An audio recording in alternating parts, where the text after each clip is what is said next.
Amen. Kwa wageni, naitwa Alaki Ibrahimu, ndilo jina langu.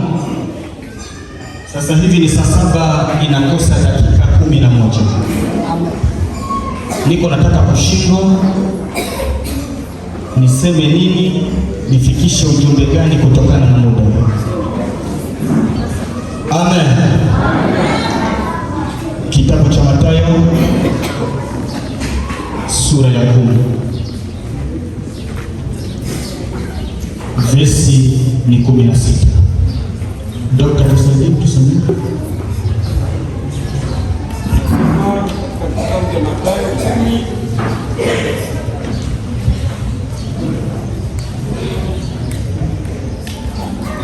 Neno la Bwana linasema, ndio.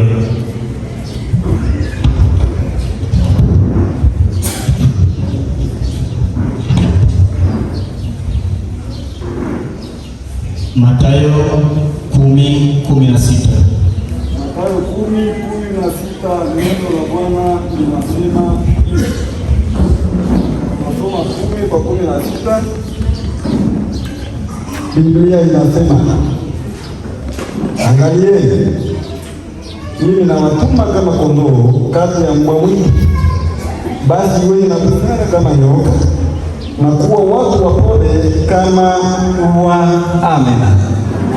Kitabu cha Waefeso sura ya 5 versi ya 13. Waefeso 5.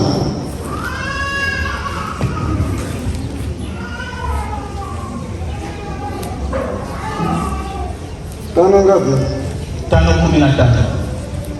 5:15, kitabu cha Waefeso kinasema 5:15, basi angalieni sana jinsi mnavyoenenda, si kama watu wasio na hekima, bali kama watu wenye hekima. Amen. Amen. Malizia kitabu cha Luka. Kitabu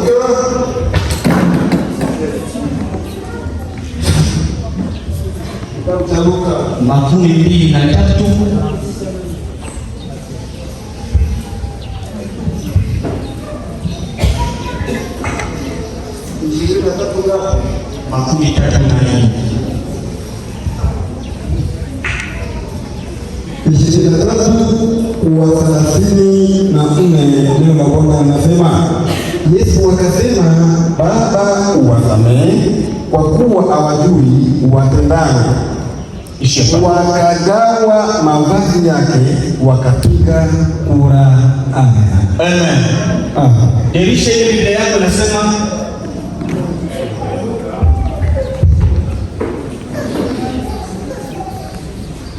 Luka 23 13:4 unasema kwamba Yesu akasema, Baba uwasamehe, kwa maana hawajui wanalofanya. sasa. Amen. Amen. Tuna somo nzuri, ni somo ambayo itakupeleka kwenye kiwango kingine, ni somo ambayo ni ya kimaisha. Ninaposema kama ni somo ya kimaisha, inamulenga kila mmoja mwenye iko hapa. Haiko somo ya ubaguzi, ni somo katika kiwango kingine. Amen. Tunasoma ni somo inayosema iweni na akili. Ndani ya somo hili siyalenga matusi, kwa sababu kila mtu ana akili yake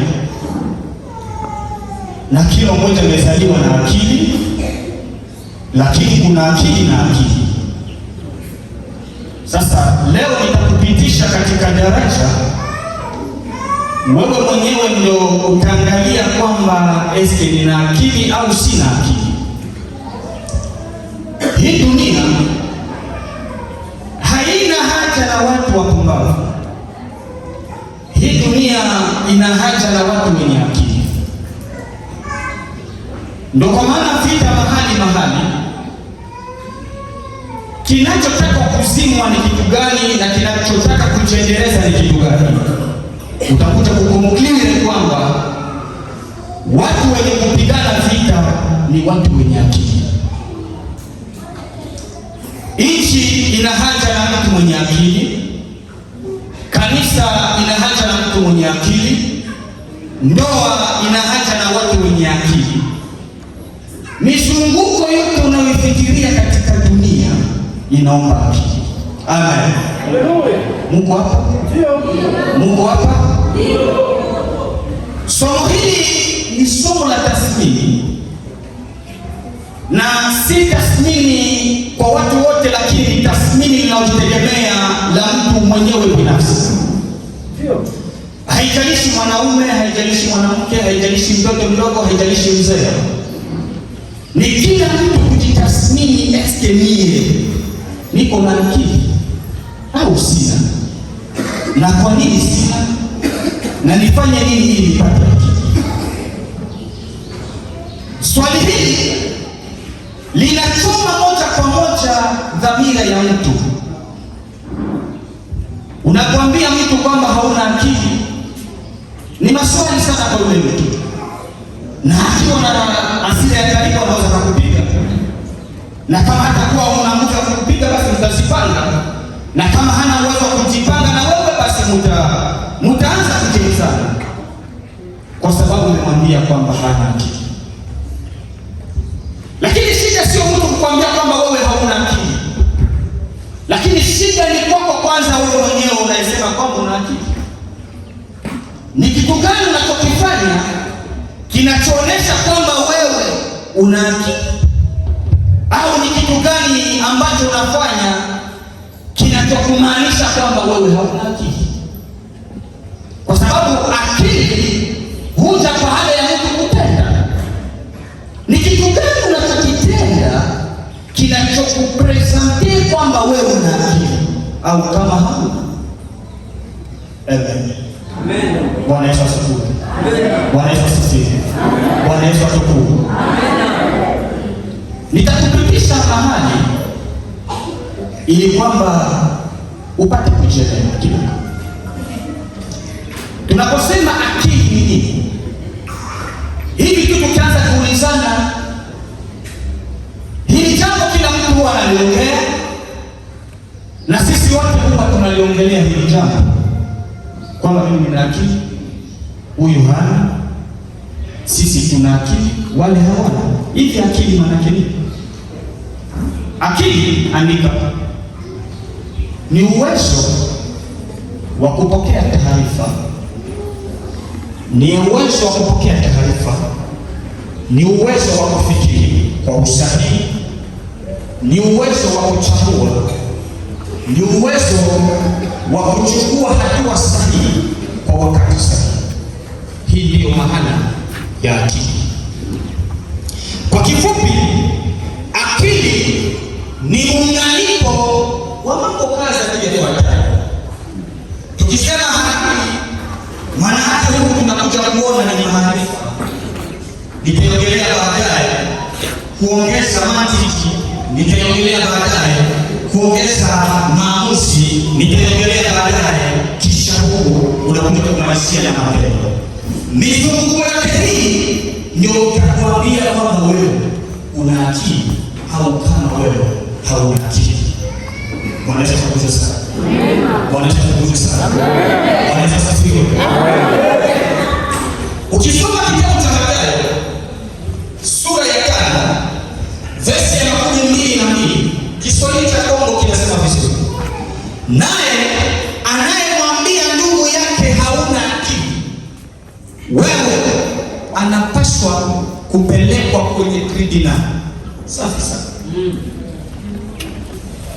Ina maana kwamba unapomwambia mtu kwamba wewe hauna akili, kibiblia maana yake unamwambia yule mtu kwamba wewe hauna maarifa, wewe hauna mantiki, wewe hauna uwezo wa kufikiri chochote na kutenda chochote. Hiyo ndio maana ya mtu kutokuwa na akili. Ndio kwa maana Biblia inakataza sana watu kuambizana kwamba wewe hauna akili. Hauna akili, unapomwambia mtu kwamba wewe hauna akili, unakuwa unaongea kitu kipana sana na ni kizito ambacho wewe kwa uzito wake huwezi ukaweza kukikiri. Amen. Amen. Amen. Labda tusiongeongei bila kupitisha watu maana ya neno maarifa. Maarifa ni kile unachokijua kinachotokana na taarifa. Maarifa ni kile unachokijua kinachotokana na ukweli. Maarifa ni kile unachokijua kinachotokana na mafundisho. Maarifa ni kile unachokijua kinachotokana na uzoefu. Maarifa ni kile unachokijua kinachotokana na kujua. Amen. Amen. Ina maana kwamba pasipo maarifa hakuna kitu cha kufikiri. Ukisikia mtu kwamba niko hapa niko nafikiri jambo la kufanya, maana yake kwamba yule mtu ndani yake ana maarifa, na maarifa maana yake ana ujuzi uliomo ndani yake, ndio unaompelekea yule mtu kufikiri nini cha kufanya. Sijui kama tuko hapa. Amen. Utanielewa vizuri hapo mbele. Bwana Yesu atukuzwe sana. Tumesema kitu kingine kinaitwa mantiki. Mantiki maana yake nini? Mantiki ni uchambuzi. Mantiki ni kufikiri kwa usahihi. Hiyo ndio maana ya mantiki. Hii mantiki inafanya kazi gani ndani ya mwili wa mwanadamu? Mantiki hii ni uwezo wa kuchuja na kuchambua taarifa ili kupata ukweli na uhalisia. Tatizo la wengi huwa wanajua mambo, lakini baada ya kukutana na watu wenye kuwazidi majina, huwa maneno wanaanza kuyabadili na kuanza kusema mambo kuachana na kweli, wanaanza kusema mambo mengine kinyume na kweli. Yaani ina maana kwamba hao watu wanavunja mantiki ndani yao. Amen. Matendo ni Kiswahili, lakini tukiulizana matendo maana yake nini, wengi hapa watajitupa kama magolikipa. Matendo maana yake nini? Matendo katika ainisho ya Kiswahili ni utekelezaji wa maamuzi kwa wakati sahihi. Si kila wakati, kwa maana nyakati zinapishana. Unaweza kuwa na wakati lakini usiwe sahihi, lakini ukawa ni wakati mzuri lakini sio sahihi. Amen. Wakati wa mvua ni wakati sahihi kwa wakulima, lakini wakati wa mvua ni wakati mzuri usiokuwa sahihi kwa wale watu wanaokuwa katika pilika za kwenda ibadani. Tuko pamoja? Mvua ikinyesha tutasema kwamba leo mvua imetuharibia, lakini wakulima wanasema Mungu ametukumbuka. Kwa hiyo matendo ni kwamba ni utekelezaji wa maamuzi kwa wakati sahihi. Hebu tutafute kwanza neno akili na neno hekima katika lugha za Kibiblia.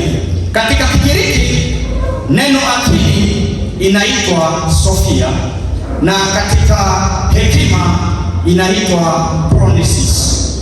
Sophia ni uwezo wa kuona mambo makubwa katika mtazamo wa kimungu, lakini Phronesis ni uamuzi sahihi katika matendo ya kila siku. Amen. Sasa twende hivi. Kwa nini tuwe na akili? Tuna watu wengi ukiwatazama ni watu wazima, lakini wanavyovifanya vinatupa majibu kwamba huyu mtu hana akili. Ni wahubiri wazuri, ukiwatazama vizuri wanahubiri vizuri, lakini baada ya kuhubiri unakuja kukonklea kwamba huyu mtu hana akili. Tuko nao kanisani ila hawana akili.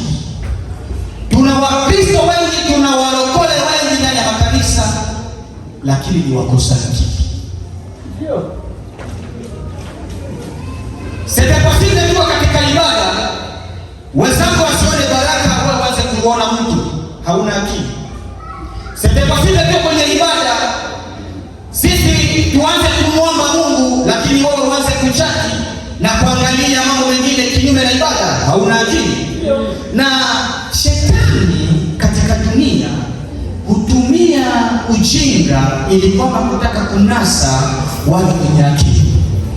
Na tukumbuke kusema hakuna mtu anayeitwa mtumishi wa Mungu mwenye hana akili. Ukiona mtumishi wa Mungu mwenye unafanya kuona vitu vya potopoto, ina maana kwamba huyu sio mtumishi wa Mungu, anajiita tu kuwa ni mtumishi wa Mungu, lakini ni mtumishi wa shetani. Amen. Kwa nini tuwe na akili? Na Yesu amelenga nini? Juu ya nini Yesu akusema muwe na akili kama mimi? Yesu anasema hivi, angalia, ninawatuma kama kondoo ndani ya mbwa mwitu, basi iweni na akili kama nyoka. Kiswahili kingine inasema iweni na busara kama nyoka. Sasa tuendane na Yesu.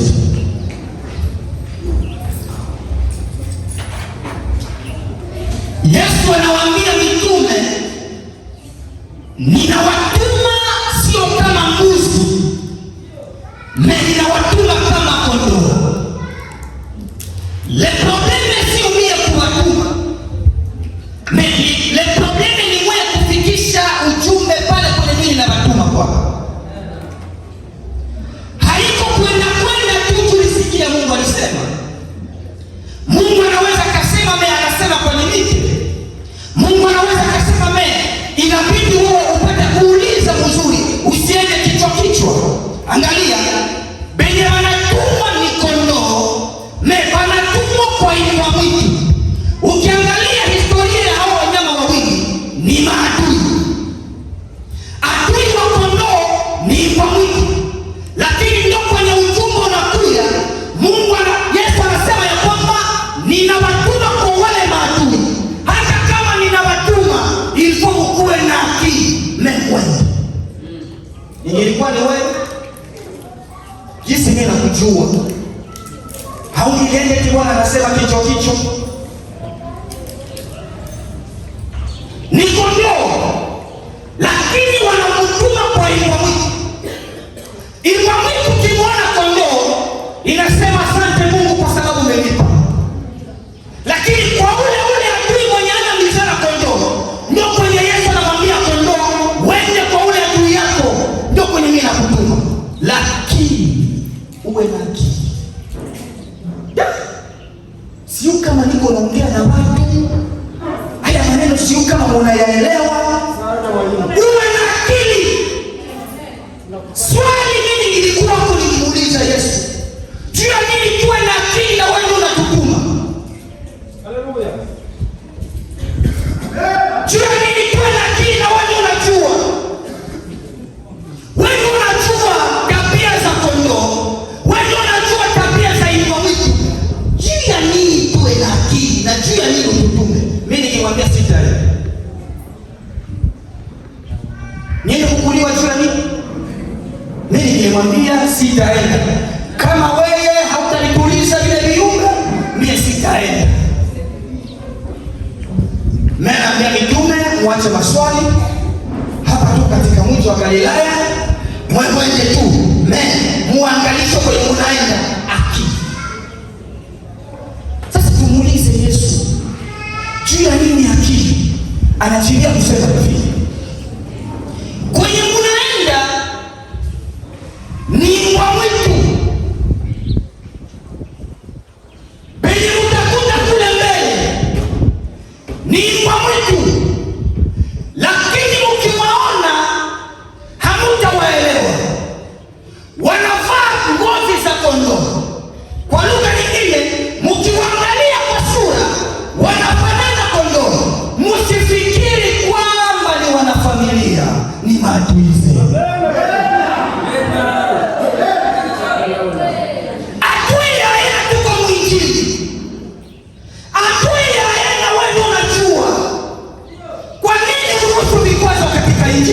Yaseme ya kwamba mwende tu, lakini msiangalie kwa sura, msiangalie kwa mavazi, msiangalie kwa menendo, msiangalie kwa macho,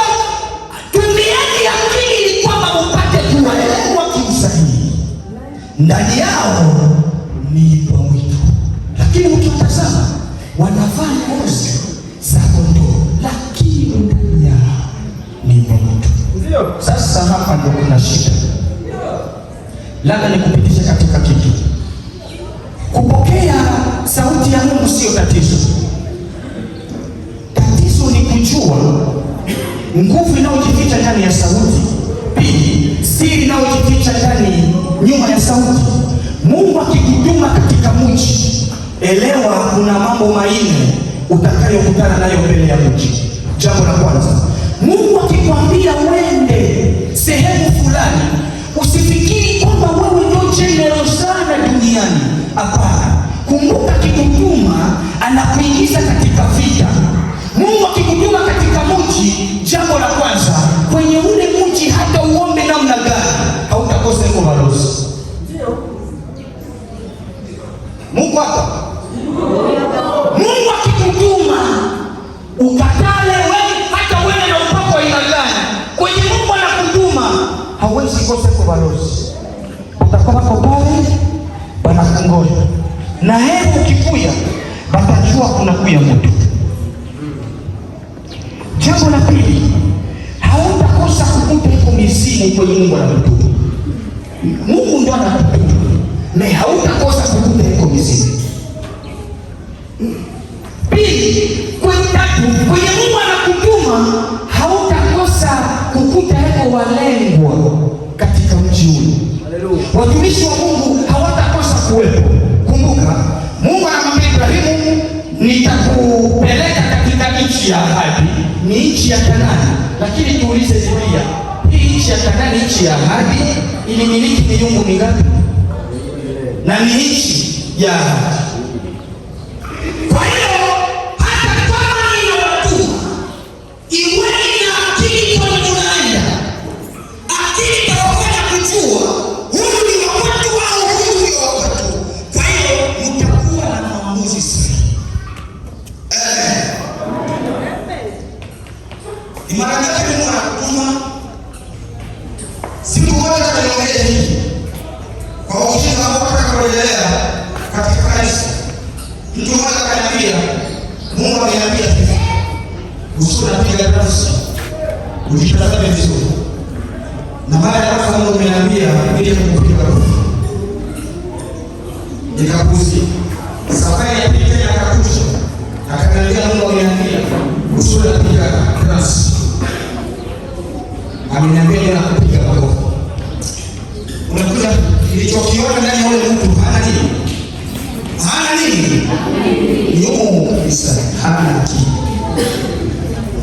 Wewe makosa ya mtu na Mungu, unawezaje kuchukua malipisi uanze kupiga mtu?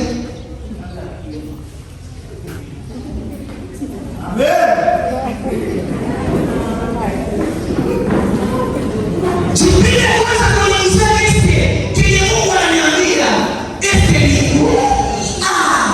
ni mawazo yetu.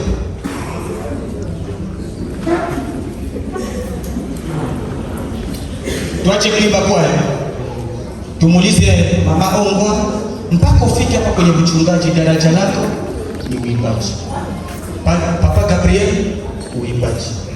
Dr. Nyau, uimbaji. Mtu mwingine, uimbaji. Wewe uanze unabii kwamba Mungu ameniambia acha vile nitakia kukupiga kofi. Hauna akili. Amen. Kwa nini iweni na akili? Kwa sababu bila akili maisha yanaharibika. Utaandika kitabu cha Mithali 14 verse ya kwanza. Pili, kwa nini iweni na akili? Kwa sababu dunia imejaa udanganyifu. Timotheo wa pili sura ya 3:13. Kwa nini iweni na akili? Tatu, kwa sababu mafanikio yote yanahitaji maamuzi sahihi. Mithali sura 24 verse ya 3-4. 4, adui hutumia ujinga kwa kushinda watu. Hosea sura ya 4 verse ya 6. Bwana Yesu asifiwe sana. Haleluya. Acha nikupitishe hapa. Kuna maeneo 7 ambayo yatakuomba wewe utumie akili katika huduma yako, katika maisha yako. Na haya maeneo usipotumia akili, utaokotwa barabarani, utapigwa na watoto, utachekwa na watoto wasiostahili kukucheka, wasiostahili kukusema, watakusema. Moja, imani. Hakuna kitu duniani kinachohitaji akili kama imani. Usiamini kila upepo wa mafundisho. Ukisoma kitabu cha Waefeso sura ya 4:14 inasema vizuri sana. Kwa hiyo tusikue tu katika imani kisha huku tukakosa akili. Biblia inasema mpumbavu amesema moyoni mwake. Kwa hiyo tukikala kama watu wenye wakosa akili, mambo mengi tutaharibu kusema kwamba Mungu amesema wakati Mungu hakusema. Katika imani, shida sio kuimba, ila uimbe na akili. Katika uimbaji, wewe usiwe chanzo ya makwazo. Eti niko namtumikia Bwana. Hapana. Eti kisa tuko mkanisa ndio tukosa utaratibu kwa sababu Mungu ametupatia karama. Hapana. Hapana. Hapana. Japokuwa ni huduma za baba, huduma za mzee zinaomba mtu kuwa na akili. Jambo la pili, maamuzi ya kifamilia. Hapa ndo tatizo. Maamuzi ya kifamilia yanaomba akili. Usisimame kwamba mie ndio baba tulishasema. Hapana, utaharibu familia. Utaharibu familia. Inaomba akili. Tumia akili. Sikiliza mkubwa, asikilize mdogo, mdogo na asikilize mkubwa. Familia sio ukoloni, hapana. Wala ukubwa sio ukoloni, hapana. Umeshakuwa mkubwa hayamaanisha kwamba uko generation, uko generale, no. Unapokuwa mkubwa usifikiri kwamba ukubwa ni miaka, hapana. Ukubwa ni akili. Akili. Ukubwa ni akili. Opetini nilizaliwa mbele yako, si akatala, meke unafanya gra. Hakimaanishi kama uko mkubwa, kinamaanisha kama uko mtoto.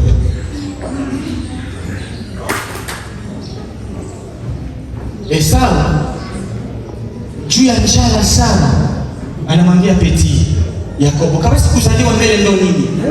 Nasikia njala. Peti alikuwa mjanja, akamwambia no. Saini hapa. Kuanzia leo utakuwa ni itagra.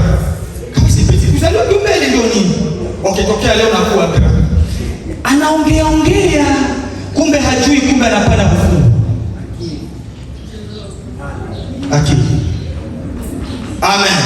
Amen. Mimi niko mtumishi wa Mungu, haiko problem. Eko na akili. Juu Mungu ni intelligent na hawezi tumika na mtu mwenye hana akili. Ninaposema kuwa na akili, siamaanisha kwamba wewe ndio ulisoma, kwamba ukaenda kwa masomo, ulikuwa na diploma, ukakuwa na degree, ukakuwa na PhD, ukakuwa na masters. Unaweza kuwa na PhD akili na unatuonesha hapa mkanisa ni vitu vingine. Lakini wamama wenye wakusomaka, ukiona defense yao kwa biashara msoko, hawezi muiba mama mwenye kusomaka umwibe franga msoko. Haiwezekani. Esta lisoma lakini kuna nini? Akili. Unawasaka nini mpaka tujue kama wewe uko na akili? Unaonaka nini mkanisa mpaka tuseme kwamba wewe uko na akili? Unafanyaka nini kile kinaonesha kwamba mimi niko na akili? Kukuwa na akili ni kutenda kitu mpaka kila mtu aseme fulani iko na akili. Haiko kusoma. Haya, tunaruka. Amen. Amen. Akili itakupatia heshima. Akili itakupatia utulivu, akili itakupatia maendeleo, akili itakupa heshima. Akili ni zawadi toka kwa Mungu. Akili. Kwa hiyo kuimba sio shida.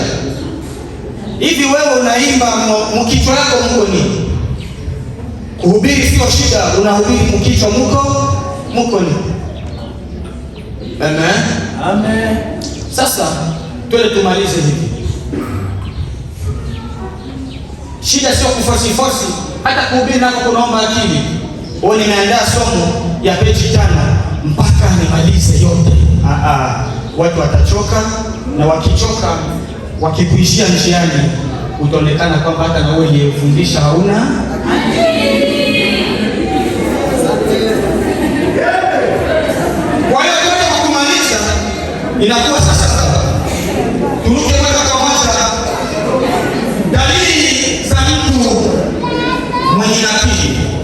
Nilikuwa nimekuandalia 12, lakini nasema moja, msipeleke, msibatize jina kwamba yule mhubiri hana akili.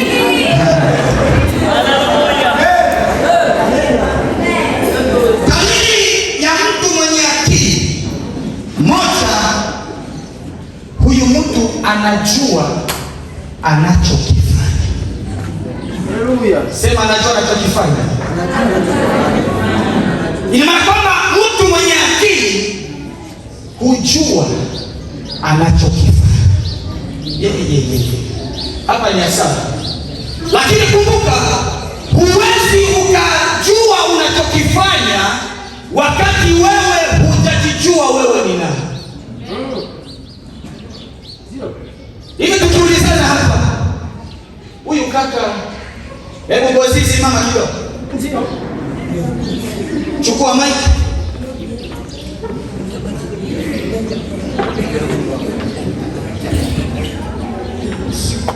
Okay. Yes. Bosi, kwako nina maswali haya. Hivi mixa sini yako kuzupasha sauti, nina maswali mawili. Swali la kwanza, wewe uko duniani? Ndio. Okay. Swali la pili, wewe kuwepo duniani, wewe ni nani? Mimi kuwepo duniani, mimi ni bosi. Kanisa tuko hapa? Hebu tufanye hivi kwa jina la Yesu. Lakini huyu bosi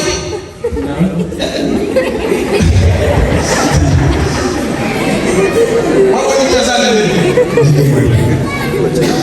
Tunasema nilichotacho ndicho nitakachokupa. Sasa ni maswali nijibu kila mtu. Lakini ndio kwa bosi. Wewe umesema kwamba jina lako ni bosi. Lakini sikiliza. Hili jina bosi, wewe haujajiita duniani. Baba yako na mama yako waliwaza wakuite nani? Wakakubaliana mtoto wote tumwite bosi. Lakini wewe haujajitambulisha duniani kwamba wewe ni nani. Sasa mimi narudia, wewe ni nani?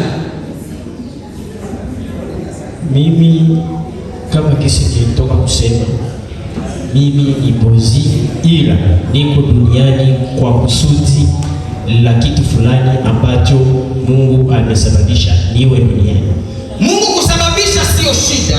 Wewe ni nani? Amen. Amen. Hakuna shida iliyoko duniani kama walokole. Walokole tunashindwa kutetea hoja. Tukianza kuulizana wewe nani? Maandiko yanasema atajiita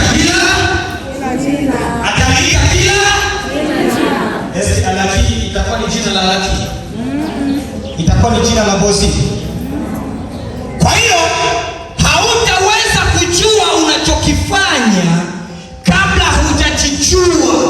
wewe ni nani? Siyasema kwamba wanakuitaka nani. Ninauliza wewe ni nani? Ninaposema wewe ni nani, siyaongea na mwili. Hii mwili balibatiza kwa jina la Isa, ndiye anayeshuti. Ni mwili ndio waliita, lakini mwili haitaenda mbele za haki na kumwambia Bwana. Kitabu cha Mathayo sura ya 7:21, wengi wataniambia hawataenda katika mwili. Hapana, sio mwili, lakini ni ule Isa wa ndani, na yule ndiye tunataka kujua yule ni nani. Sasa hautaweza kujua unachokifanya wakati anayekuelekeza katika mwili hutamjua yeye ni nani. Eske tuko hapa? Ndio maana tutafuruga mambo mengi sana mkanisa. Tuko nyuma, tuko mbele, hatujajijua sisi ni wakina nani.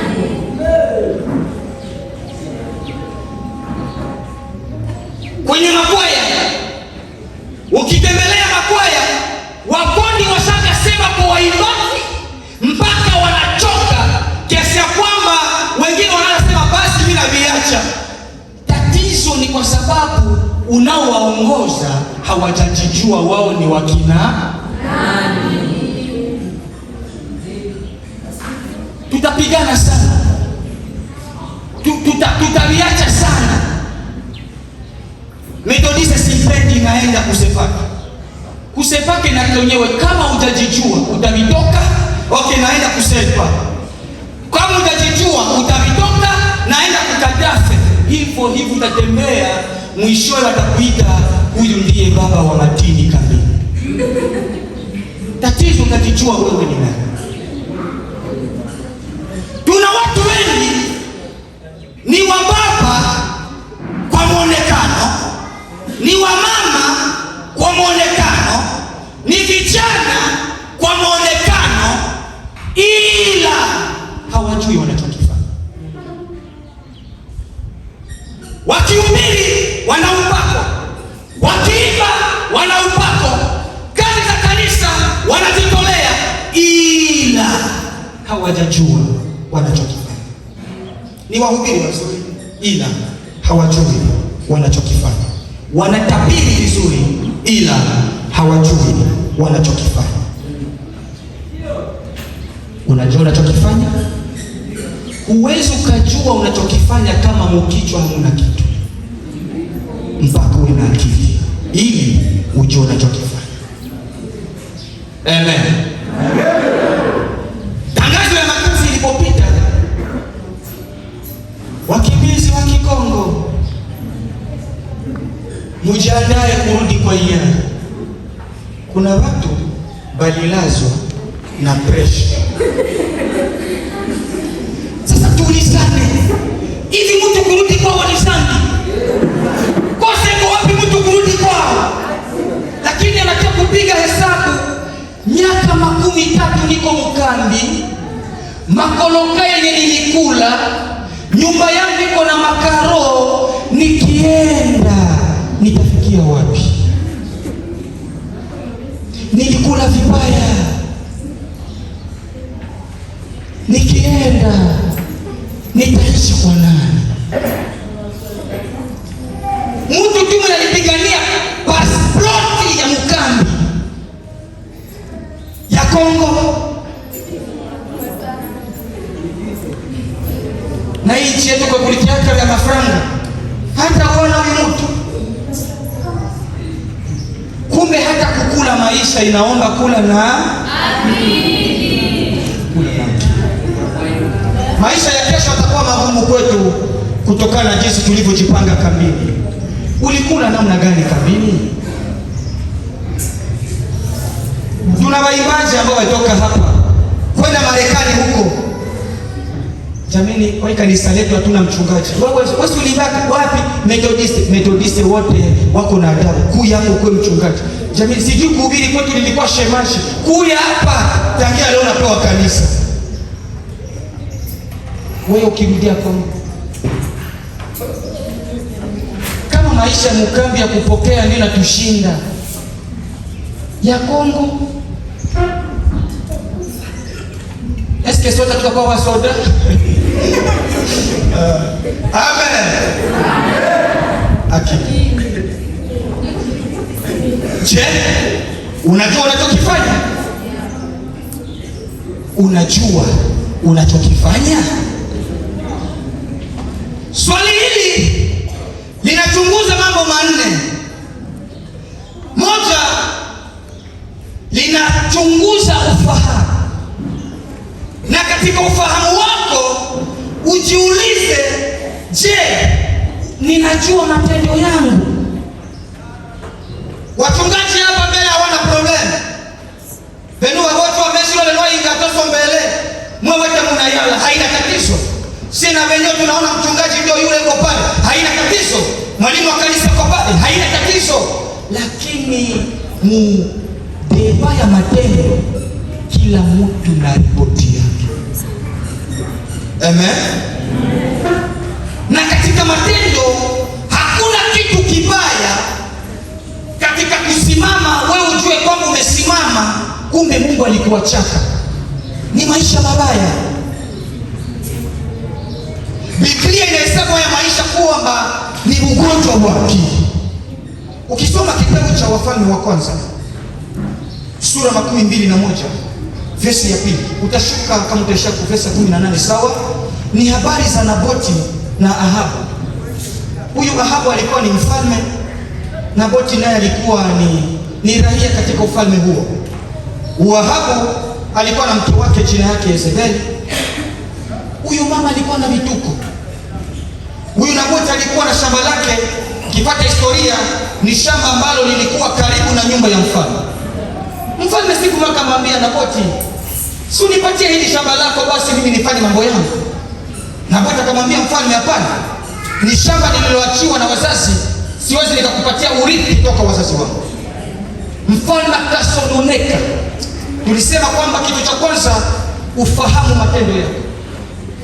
Kisha wewe mwenyewe ndio jipige kwenye kifua useme kwamba mimi naenea kuitwa mtumishi wa Mungu, mimi nitaingia au mimi sitaingia katika ufalme wa Mungu. Ile tu Naboti kumwambia Ahabu itakuwa ni kosa. Hivi mtu kukatana na yake ni kosa? Ndio bwana akafimba, akaenda mpaka kwake. Chakula hakula, kulala kakesha. Mke wake akakumjia Yezebeli, akamuuliza shida nini? Akamwambia siangalia ule bosi amini mashamba lake. Shida tu ni hiyo, amekunywa namna gani na wewe ndio ikulu, wewe ndio mfalme. Akamwambia ni nini? Akamwambia sasa sikiliza. Wewe subiria, nifanye jambo. Yezebeli, maandiko yanasema hivi. Alichukua akaandika barua.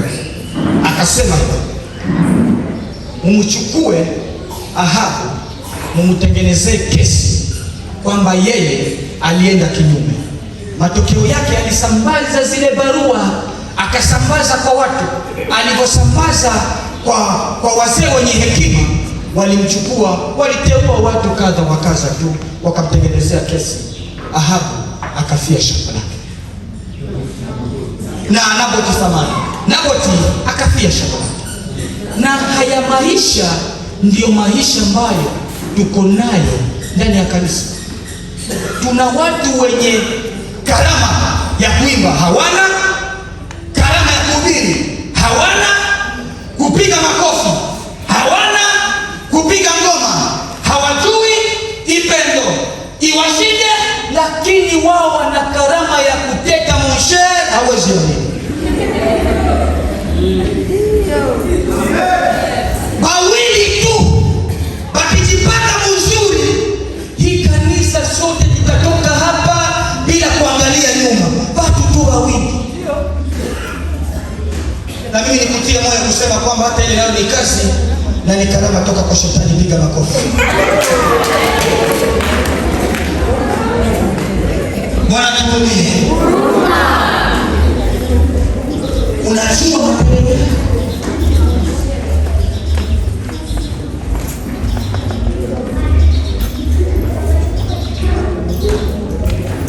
Unajua wanaotawanisha aibu ya mtumishi wa Mungu ni wanani? Ni wazee watumishi, ni waumini.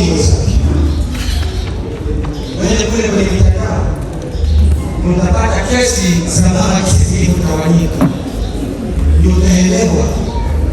Na ukiangalia namba ya kwanza iliyotupa anaona ni ya mtumishi.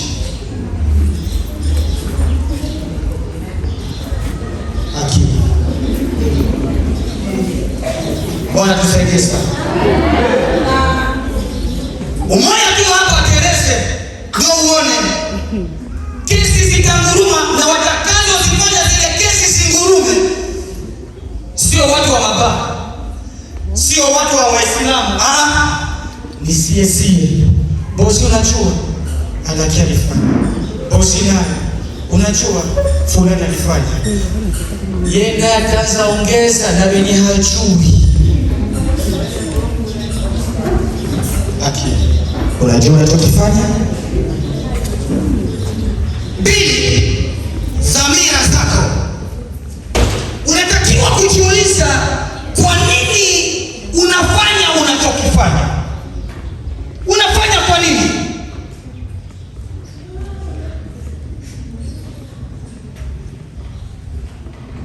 Kwa nini ufanye unachokifanya? Kwa nini? Kuna mtu katika Biblia kitabu cha Samueli wa pili andika 11 verse ya pili wanze pale kama kushuka 17 sawa. Ni mtu anayeitwa Daudi. Daudi sifa zake zote tunajua. Na hakuwa mtumishi wa kitoto hapana. Alikuwa ni mtu mkubwa na mbingu zilimuita kwamba ni rafiki wake. Lakini siku moja Daudi naye yuko busy, kwa Kiswahili cha leo, kwenye etaji, yuko nazunguka na huko manyumba wetu tunajengaka kwa chini ya etaji sio sawa, mume naweka manjanja ya bien. Daudi yuko juu orofani, akaangalia chini, kumbe kwenye aenda tupa macho kuko bibi wa mtu mwenye iko naoga. Daudi akaanza kuangalia, mtumishi wa Mungu akaanza piga chapa. Alichokifanya kitu gani? Aliita mmoja wa mtumishi wake kuya. Ule mtoto wa mwanamke unamfahamu? Ndiyo. Ni mke wa nani? Ni mke wa Uria. Hapana, wewe ndio mwite. Ni mfalme. Alitumia oda za kifalme, Daudi akatenda sana. Sasa kutokana na hivyo, Uria alikuwa yuko busy sasa na kazi ya kijeshi. Lakini mbingu zinaona kuna vitu wenye unafanya. Tusikimbiane, tuko binadamu. Mwenye hukumu yake anakuona, mwenye hukumu yake anakujua. Ni mambo mangapi umeshawahi kumtendea Musa? Ni vitu vingapi vituko ulishawahi kuvifanya? Na watenda maovu wengi watizame kwenye ibada ni wa kwanza kujazwa. Siyasema kwamba watu wanaojazwa kwamba ni watenda maovu, lakini Bwana akikupa tu mafunuo na kupambanua utaelewa. Daudi anapenda sana. Baada ya kutenda dhambi, Bwana wa Mungu anafika. Kuliko kuungama, Daudi anajua kutokana na kitendo alichokifanya, yule dada wa watu ni lazima atakuwa ni mjamzito. Anaanza kushawishi, Bwana wewe wache kazi, umeingia likizo, uende kwanza kule.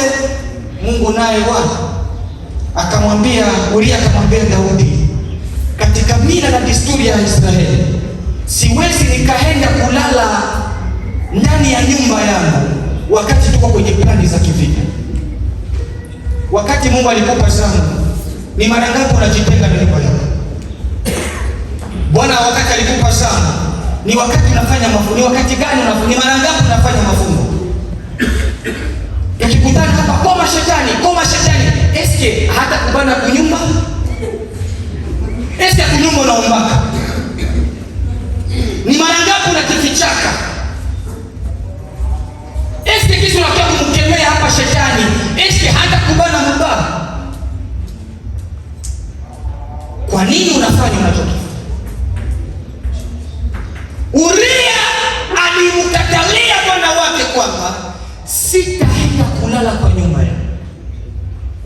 Daudi akasema basi, kwa kutaka kuificha aibu, aliongea na kamanda wa vita, akamwambia umweke Uria mbele katika mapambano, vita vikiwa vikali, nyinyi mkimbie ili yeye afe huko. Daudi mtumishi wangu. Vitu vikaenda vile vile kama jinsi walivyopanga. Uria anakufa. Uria anakufa juu ya nini?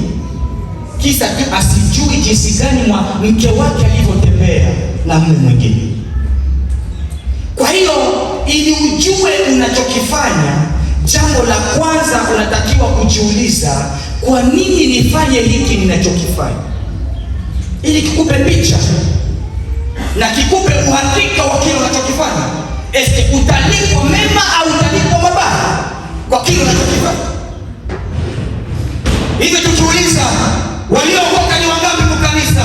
Sie wote balozi nabo balevi nabo balokole nabo swali, tumeokoka sie wote? Amen. Amen. Unajua unachokifanya na kwa nini ufanye unachokifanya. Lakini tumalizie kwa kusema hivi, matokeo ni lazima ujue matokeo ya kile unachokifanya. Swali, unajua hiki unachokifanya kitazalisha nini?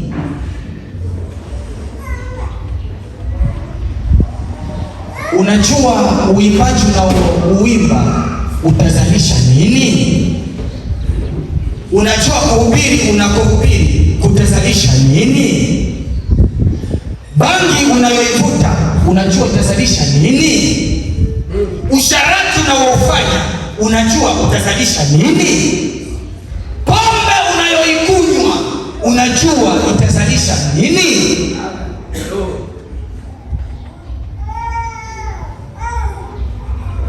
Yesu akasema, ewe Baba, uwasamehe kwa maana hawajui wanalolifanya. Ningilikuwa pale kumsalaba, ningilimuuliza Yesu, uko namwambia Baba awasamehe kwa maana hawajui wanalolifanya? Aliyekuweka hapo msalabani ni nani? Waliokupiga msumari ni wakina nani? Mimi nafikiri angenijibu ni hata ninaowaombea, lakini shida sio kufanya ila kujua wanachokifanya. Amen. Kuna watu wanafanya ila kujua matokeo ya kila anachokifanya ndio shida. Tungilijua haya, ufalme wa Mungu ungilikuwa wa sote. Lakini kwa sababu hatujui kitazalisha nini, kitatuletea matokeo gani, ndio kwa maana sumu mu makanisa, ujambazi mu makanisa, wizi mu makanisa, walevi mu makanisa, makorokoro yote mu makanisa. Acha nitoe mfano wa mwisho na kisha nitamaliza. Baba yangu mzazi, acha niliongee hii, mimi ndio mwisho mwetu, lakini kaka yangu yuko humu, hajuagi hiki ambacho inakwenda kukiongea. Miaka anayonizidi, ananizidi zaidi ya anaelekea kama miaka 20 anayonizidi. Nataka nikiongee, kuna mahali nampeleka. Amen. Baba yetu sisi alikuwa ni mtu, maombi alikuwa ni maisha kwake. Siku moja walipanga mafungo, wakasema kwamba twende tuombe. Angalia shida iliyojaa kanisa, wanaingia katika tatizo la karama. Dr. Nyau, Mungu amemjalia karama ya ngoma, yani hata kama usipige ngoma, yani kija atakwambia mlijua mlisema hivi. Mungu aliniambia hivi. Sasa aliyokuja nao walikuwa na mashaka yake. Watumishi waweza kusema baba, huyu mtumishi huyu ni kama hatuelewi. Tufanye kwanza mafungo ili tumuulize Mungu, je, ndoto ya roho inayomtumikisha ni ya Mungu au ana nguvu zingine? Amen. Amen. Hivyo watu wamekosea, wamejiunga wakasema, hapana, sisi hatuna karama ya kuona, ila tuna nia ya kuomba. Kwa hiyo twende kwa Mama Ongwa, yeye ana karama naye pia ya kutabiri. Mama Ongwa yeye ndiye mwangalizi wa kanisa la Kimethodisti, kwa hiyo twende kwake. Wakaenda kwake, wakamchukua mama, tunaomba utukubalie twende kuomba na wewe. Mama akasema hakuna shida, na mimi leo nilikuwa kipindi cha mafungo kwa ajili ya mahitaji yangu binafsi, twende. Wakaondoka wote pa mlima. Walipofika pa mlima, Mama Ongwa akasema, mimi nasikia baraka zinashuka na tusiendi pale. Mimi Mungu ananiambia hivi, mnakuja